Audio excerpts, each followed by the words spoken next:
Заңға сәйкес ол амнистияға байланысты бұл қылмыс іс тоқтамға алынған. Және де осы анықтаушылардың шешімі келісу үшін Әл-Фараби аудандық прокуратурасына жолданған, ал өз алдына прокуратура осы шешіммен келіскен. Мұны естіген бірқатар белсенді жастар қала көшелеріне шығып, жол апатын жасаған кінәлі жүргізуші жазасын алуы қажеттігін үндеді.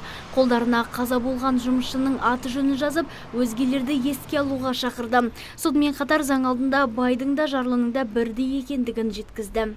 Өзіміздің азаматтық позициямыз білдіруге, ол Қазақстан Республикасының заңдарын байлардың мүддесіне, байлар үшін ғана емес, ол біз естідік, ол бала қағып өлтірген жігіт, адам 21 жасар жігіт өлтірген жігіт, ол сол күні қаққан кезде қашып кеткен, ол кешірімде сұрамаған.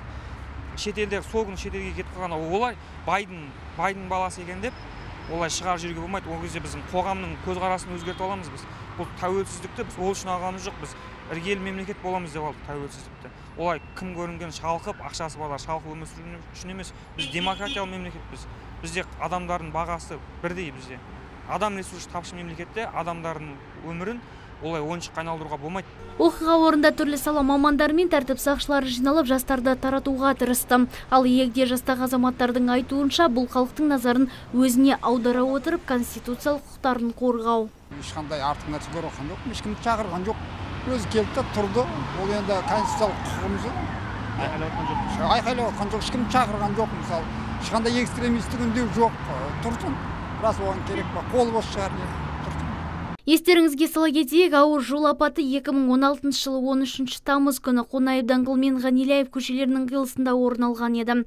Онда аса бағалы спорткар көлігі аударылып, сол маңда жұмыс жасап жатқан бірнеше жұмысшыны қағып кеткен.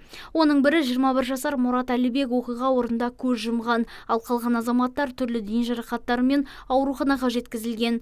Сол мезетте спорттық көлікті тізгіндеген Исмаил Сүлеймен оқиға орнынан бой тасалап, кейіннен оның шетелге қашып кеткені белгілі болған еді. Нұргүл Жолымбетова, Шакир Омаров, Абзал Тұрабеков, ТВК телеарнасы.